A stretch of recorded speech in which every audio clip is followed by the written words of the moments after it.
Hola colega, soy Alfredo de Bioanálisis al Día y esto fue parte de nuestro en vivo Eritropoyesis, Morfología y Reporte.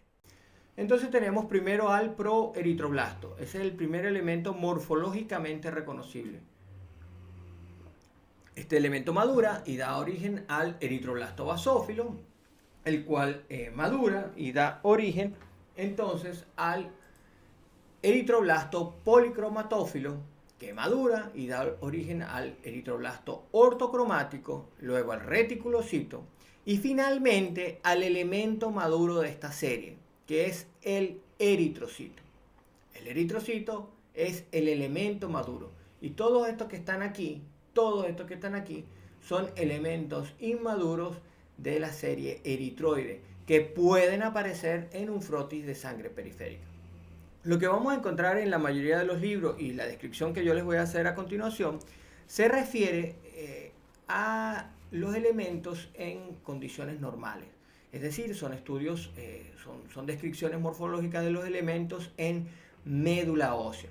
Y esto hay que tenerlo en cuenta porque hay un parámetro que cambia mucho y en condiciones patológicas y es el tamaño relativo de las células. En condiciones patológicas, los tamaños relativos de las células no respetan esa descripción que vamos a encontrar en todos los libros o que están basadas entonces en una médula ósea normal. Y eso es importante tenerlo en cuenta.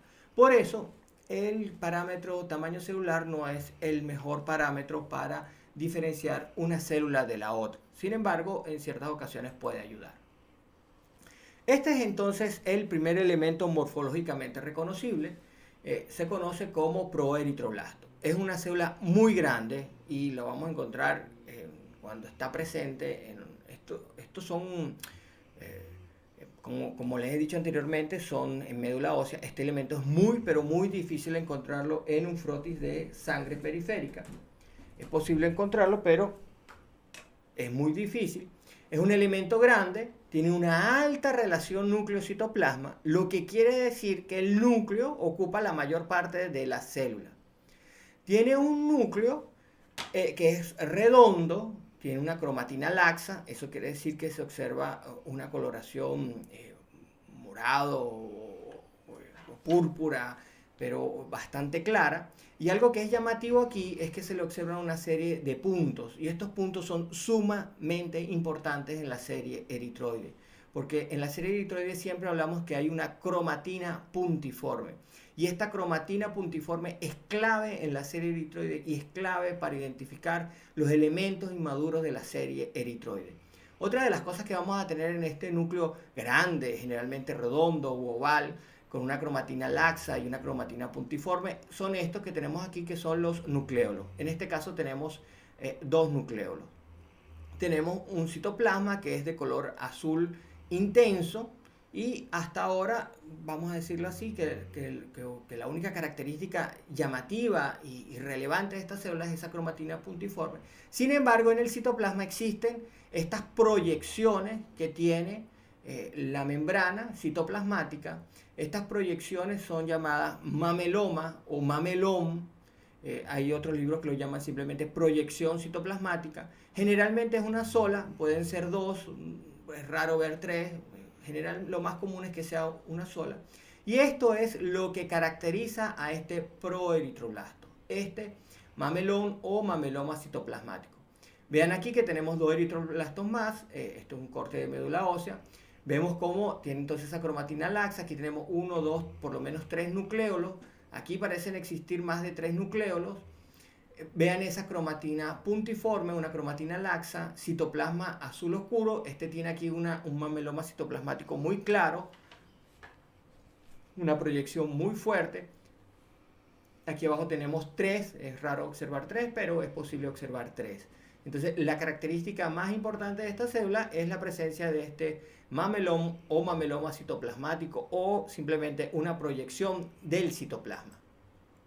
Este estadio, entonces, a medida que va madurando, por supuesto, la cromatina se va haciendo un poco más condensada y va teniendo cada vez menos nucleolos. Esto ya es un proeritroblasto muy bonito, muy característico, con su mameloma citoplasmático o mamelón citoplasmático. Y luego tenemos que esta célula, entonces, que está aquí es distinta a esta que está aquí. Primero, quizás la característica más llamativa, y porque es una serie normal, es que tiene un menor tamaño. Hay una alta relación núcleo-citoplasma, pero vean ustedes cómo tiene esa cromatina. La tiene mucho más condensada y esos puntos son cada vez más grandes, pero esos puntos son característicos. Realmente las fotos se pierde un poco eso, pero en el microscopio, cuando tú le das al micro, observas claramente y de manera muy bonita esos puntos que tiene ese núcleo, ¿sí? Son muy característicos ese punto. Aquí vemos que la cromatina está más condensada y no hay presencia de nucleolos, ni tampoco está presente el mamelón o mameloma citoplasmático. Esto es un eritroblasto basófilo.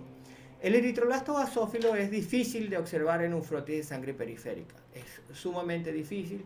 Es una célula muy rara de observar en un frotis de sangre periférica. Estas son células que están reservadas para estar en médula ósea.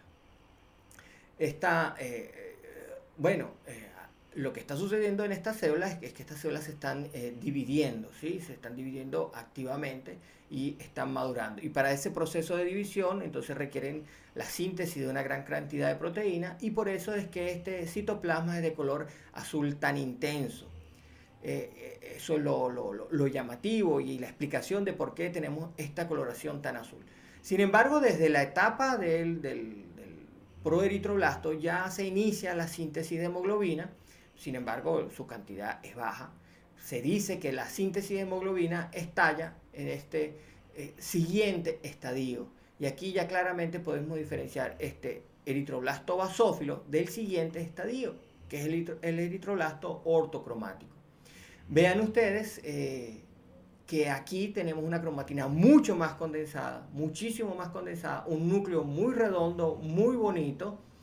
Si le das al micro, vas a observar esa cromatina puntiforme que te he dicho. Y como estalla la síntesis de hemoglobina, entonces cambia ese color en el citoplasma. Y ese color, entonces, recordemos que la hemoglobina es la que le da este color rojizo, rosado o naranja, depende de la coloración que estés empleando, a los glóbulos rojos. Por cierto, aquí ya hemos realizado un in vivo sobre las coloraciones que tenemos para estos frotis sanguíneos. Aquí te voy a dejar una tarjeta para que puedas ir a revisar ese in vivo. Pero tenemos entonces que esa síntesis de hemoglobina le va dando ese color. Vean aquí cómo poco a poco esa célula se va haciendo más pequeña, el núcleo se va haciendo cada vez más redondo, más compacto, esa cromatina cada vez más condensada. Por supuesto, si aquí no hay nucleolos, aquí tampoco van a existir nucleolos. Y lo más llamativo de esta célula es justamente la producción de hemoglobina y el cambio de color en el citoplasma. Entonces vamos a tener un citoplasma que va a tener esa coloración azul, dada por esa síntesis de proteínas, y esa coloración azul dada por la síntesis de las proteínas y la formación final de la molécula de hemoglobina. Entonces va a tener dos coloraciones este citoplasma. Y justamente aquí hay algo sumamente interesante, sobre todo si estás estudiando hematología, necesitas repasar lo que sería la eritropoyesis, o estás en pregrado y necesitas estudiar la eritropoyesis. Y es que el nombre de estas células nos dicen claramente de qué se trata cada una de estas células. Si nosotros descomponemos esta palabra, erito quiere decir de la serie eritroide y blasto, lo que quiere decir es que es una célula con una alta relación núcleo-citoplasma. En este caso, esta célula tiene un citoplasma que es de color azul, entonces es un eritroblasto basófilo.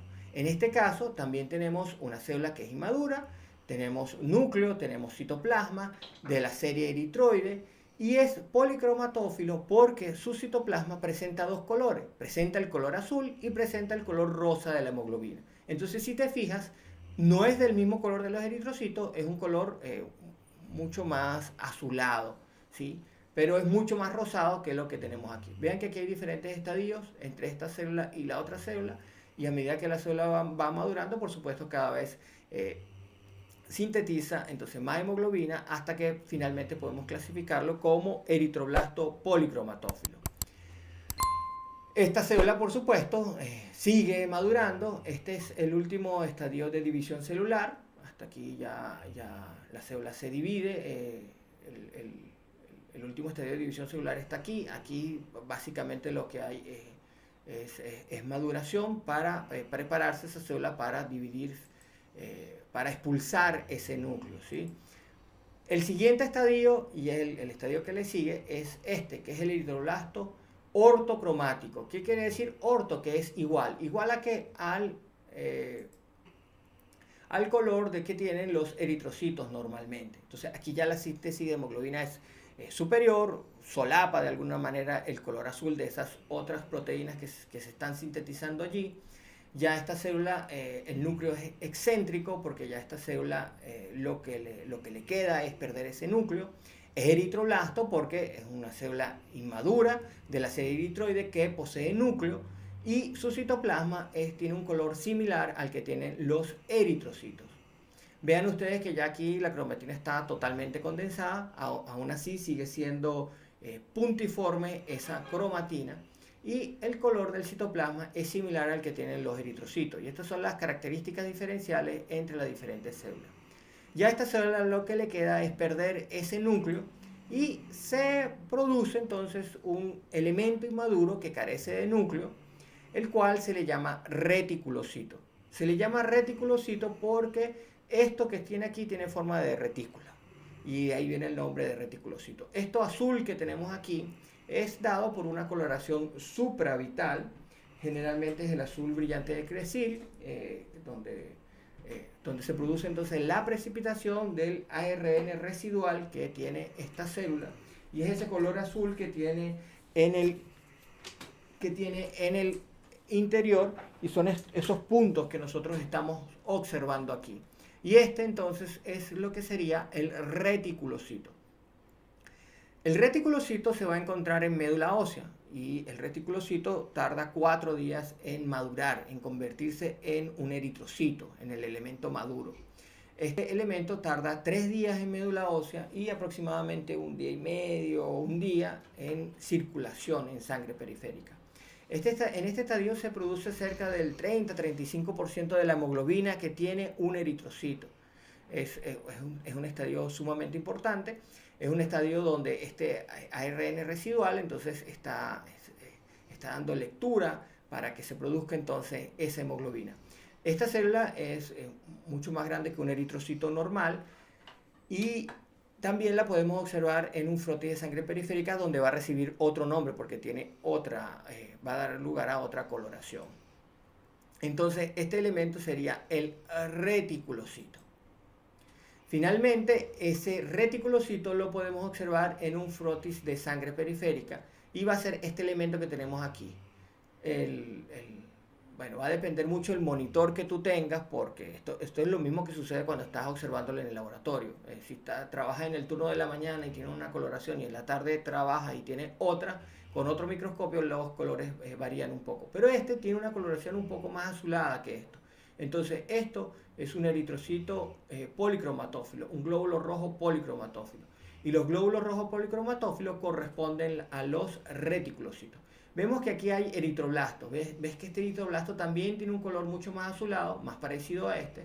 Entonces este es un eritroblasto policromatófilo. Mientras que este otro que está aquí tiene un color mucho más similar a estos glóbulos rojos que están aquí y esto es un eritroblasto ortocromático.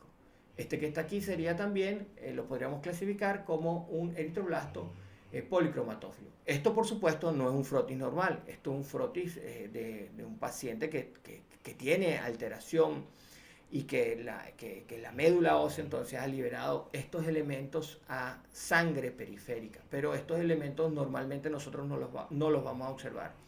En circulación normalmente vamos a encontrar alrededor de un 1% de reticulocitos. Sin embargo, la cantidad de ARN residual que tiene es muy baja y no vamos a observar policromatofilia en ese frotis.